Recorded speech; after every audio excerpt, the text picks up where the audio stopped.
आणि गेल्याच्या नंतर तिचा माधवराव केंद्रीय बनायचा मामा माणूस आहे. त्याच्या शेतामध्ये जवळपास पडीक रानामध्ये आमचा पालखी सोहळा मुंजाजीराव माने तुम्ही इकडे माझ्याकडे यावं. माझ्याकडे 12 महिने 50 ते 100 मोजून माझ्या हाताखाली काम करतोय आणि मला मामाच्या कृपा आशीर्वादानं मला लाख ते 1.5 लाख रुपये महिना पडतोय. ही ताकद माझ्या गुरुदेवाची मामाची आहे.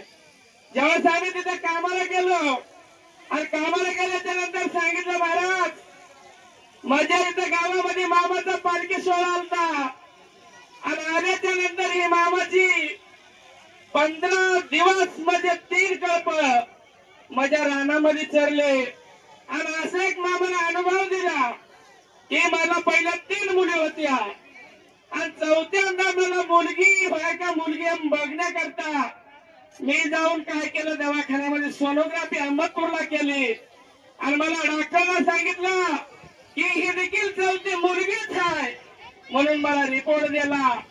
आम्ही घरला आलो. आल्याच्या नंतर एक 4-5 दिवसाच्या नंतर आम्ही सेवेकऱ्याला विचारलं आमची एकच मामानं अपेक्षा पूर्ण करा. सेवेकऱ्याला सांगितली कोणती? आम्ही सांगितलं आम्हाला पहिल्या 3 मुली आहेत आम्हाला मुलाची अपेक्षा आहे. आमच्या सेवेकऱ्याला सांगितलं तुम्ही या मामाच्या पुढे साकडं घाला तुमची इच्छा पूर्ण होईल. तेव्हा त्याने संध्याकाळी आले मामाच्या पुढे साकडं घातलं आणि सांगितलं मामा मला मुलगा होऊ दे. पण त्या रांडच्याने आम्हाला सांगितलं नव्हतं की आम्ही 4 दिवसाखाली सोनोग्राफी केल्याने आम्हाला मुलगी सांगितली आहे. सांगितलं नव्हतं. 4थ्या महिन्यात माझ्या मोबाईल मध्ये फोटो आणि त्या मुलाचा परिचय प्रत्यक्षात ऐकायचा असलं तर आहे. ज्यावेळेस त्यांना 4थ्या महिन्यामध्ये सोनोग्राफी मध्ये मुलगी दाखविली त्यानं 7व्या महिन्यामध्ये जाऊन त्या मुलाची सोनोग्राफी गर्भाची केली. तर जी 4थ्या महिन्यामध्ये मुलगी होती ती 7व्या महिन्यामध्ये मुलगा झालाय आणि त्यांना मुलगा 7वीला आहे. परिचय मोबाईल मध्ये आहे. मुलीचा मुलगा करण्याची ताकद देखील या मामामध्ये आहे. म्हणजे मामा सर्वसामान्य नाही. ज्या गोष्टीला मामाला हाक मारचाल त्या गोष्टीला शब्दाला पावणारा देव म्हणजे बाळू मामा आहे.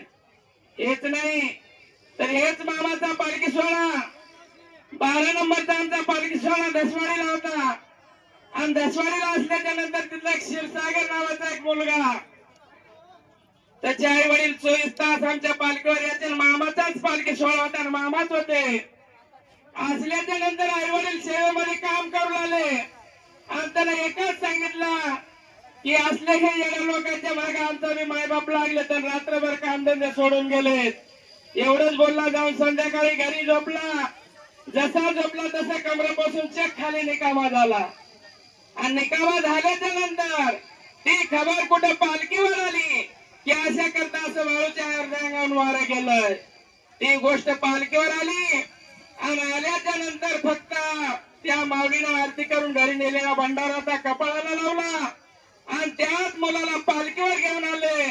तर मामाने 1 दिवस नाही तर त्याच्याकडून जवळपास 6 महिने बकऱ्या वळून घेतल्या आणि त्यांना ठणठणीत होऊन आज मला ते अजून त्याचं लग्न झालं नाही तर आज ते मुलगा गावामध्ये सुखरूप आपलं कार्य करतोय. म्हणजे मामा हे साधा देव नाही.